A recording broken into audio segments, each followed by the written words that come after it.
हम तो एक तरफ भूखे मर रहे हैं, हमारे पास वसाइल नहीं है।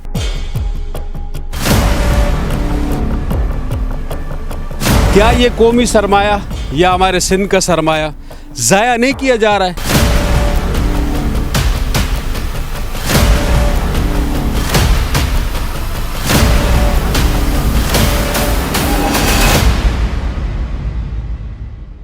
हैदराबाद की जो बहुत सारी जगह ऐसी हैं जहाँ पर हम समझते हैं कि सरकारी जो चीज़ें हैं, उन सरकारी जिस तरीके से सरकारी प्लॉट्स हैं, सरकारी गाड़ियाँ हैं, सरकारी सामान है, जो यहाँ पर जो वेस्ट किया जाता है या जो ख़राब हो जाता है, जिनको कागज़ों में रिजेक्ट कर दिया जाता है। देखें आप कि कितने बेदरेगी से वो चीज़ें पड़ी रहती हैं और वहाँ पर उनकी तरफ कोई नहीं देखता। इन चीज़ों को अगर देखा जाए और इन देखें आप, जैसे ये गाड़ी खड़ी है, अब इसका इंजन कहाँ है, दूसरी गाड़ी में लगा दिएगा होगा।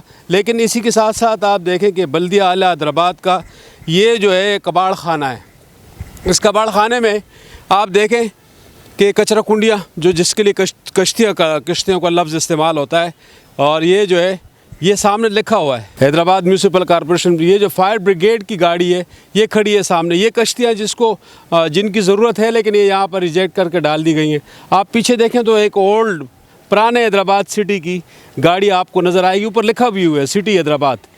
ये अगर इस तरह से हम और देखें तो आप अगर इस साइड पे आएंगे तो इस साइड पे आप देखेंगे कि बड़े बड़े जो लोहे के गार्डर हैं वो पड़े हुए हैं यहाँ पर, और इसको आप देखें इस तरफ ये है। दूसरी तरफ हम जाते हैं तो फिर हम इस सामान का जो रिजेक्ट सामान है, अगर इसके अंदर जाएंगे, एक जंगल बना हुआ है, इस जंगल में से लकड़ियाँ काट कर गाड़ियों में भर भर के ले गए। अब वो गाड़ियाँ किसने भरवाई, किसने लकड़ी कटवाई, फ़िलहाल अभी तक तो इस मामले का हमें कोई पता नहीं चला। लेकिन ये गाड़ियाँ आप देखें, इन गाड़ियों के जो कंडीशन है, क्या इनको ये जो लोहा पड़ा हुआ है, ये जो गाड़ियाँ हैं, ये जो सामान है, सरकारी अमलाक, हम तो एक तरफ भूखे मर रहे हैं, हमारे पास वसाइल नहीं है, बल्दिया के पास तनख्वाहें देने के लिए नहीं है, वासा के पास तनख्वाहें देने की नहीं है। दूसरी तरफ हम अगर वासा में और बल्दिया में देखते हैं कि उनका सामान, जो कीमती सामान है, अगर ये किसी सरकारी तरीके से इसको जो है कानूनी तरीके से बाकायदा, इसका ये गाड़ी तो काम के लिए आई है, ये गाड़ी नहीं है। ये जो गाड़ी है आप देख सकते हैं सामने, कैमरामैन से मैं कहूँगा कि आगे देखें, आगे जाकर देखें, और आगे गाड़ियाँ, कितनी गाड़ियाँ खड़ी हैं यहाँ पे, बेशुमार गाड़ियाँ खड़ी है यहाँ पे। और इन गाड़ियों का जो कि ख़राब हो चुकी हैं और जिनको रिजेक्ट कर दिया गया है, ये वर्कशॉप है बल्दिया आला हैदराबाद का। यहाँ पर एक्सीवेटर भी खड़े हुए हैं। आप देखेंगे कि एक्सीवेटर, पुराने एक्सीवेटर, क्या ये बनने के काबिल नहीं है? क्या ये कौमी सरमाया या हमारे सिंध का सरमाया ज़ाया नहीं किया जा रहा है? इस सवाल का जवाब लेंगे इंशाअल्लाह, ज़िम्मेदारान से लेंगे।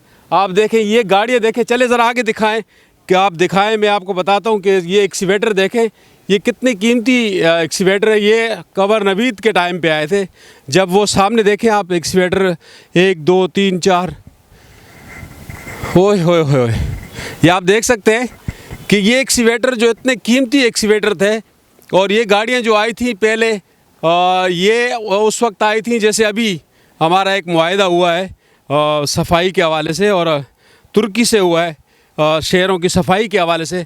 तो ये जो आप देख रहे हैं, ये कश्तियाँ जो पड़ी हुई है बहुत सारी, जिसको कचरे की कश्तियाँ कहते हैं, इस सारे दरख्तों में, इन सारे दरख्तों में कीमती गाड़ियाँ, और ये जो तालका एडमिनिस्ट्रेशन बल्दिया सिटी है उसकी गाड़ियाँ, उसके बहुत सारा सामान यहाँ पड़ा हुआ है। अगर ये सामान नाकारा हो चुका है तो इसको ख़राब क्यों किया जा रहा है? सवाल ये है कि ये जो सामान अगर नाकारा हो चुका है तो इसको फ़रोख्त क्यों नहीं किया जाता, इसका टेंडर क्यों नहीं किया जाता?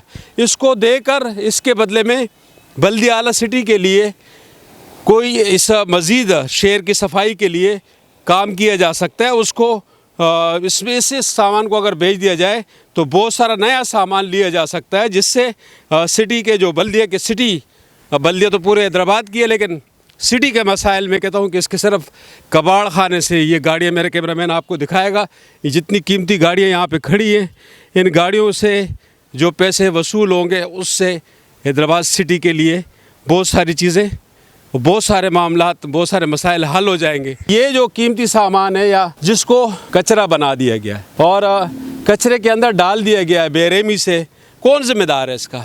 इसका ज़िम्मेदार इसको जो है ये जो गलने सड़ने दिया जा रहा है, ये जो लोहा पड़ा हुआ है, इसको अगर भेजा जाए तो आज ये सोने की कीमत बिकेगा। इसकी जो आज रेट है मार्केट में, इसको क्यों नहीं फ़रोख्त किया जाता? इसके ऊपर इसको इससे बेचकर शहर के लिए नया सामान क्यों नहीं ख़रीदा जाता? इसको मज़ीद ख़राब होने क्यों दिया जा रहा है? इसी सवाल के साथ आज का प्रोग्राम ख़त्म करते हैं। देखते रहें एशियन न्यूज़। इंशाल्लाह अगले प्रोग्राम के साथ दोबारा मुलाकात होगी। अल्लाह हाफ़िज़। पाकिस्तान जिंदाबाद।